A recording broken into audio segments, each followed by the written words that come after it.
The greatest common denominator of Armenians around the world who speak very different languages now, can't even communicate in the same common language, is a sense of hurt, a sense of wrongdoing, a sense of the need for the world to know the suffering of the Armenian people and the impact of what it means to be deprived of your homeland.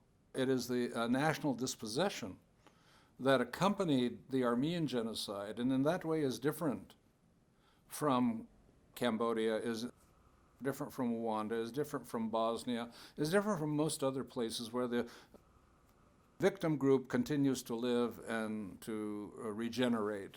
In the Armenian case, not only were the Armenians subjected to genocide, but to national dispossession and legally prevented from ever returning. And it took them more than 80 years to even allow Armenians to go back and visit the areas there. So what Armenians seek at the lowest common denominator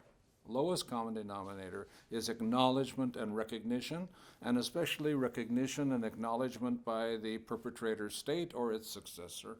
And beyond that, then we can begin dividing into those who say we want reparations and return of properties, return of churches, and some would even go so far as to say return of some lands, historic lands.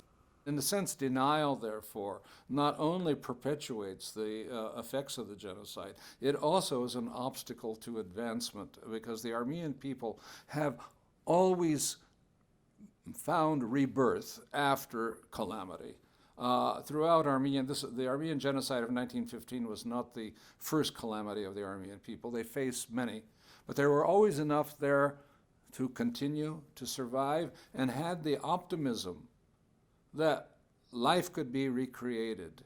And so it was the creative genius of the Armenian people that allowed them to continue to live on this earth, even if their numbers were relatively small, even if their power, their political and financial or military power was limited.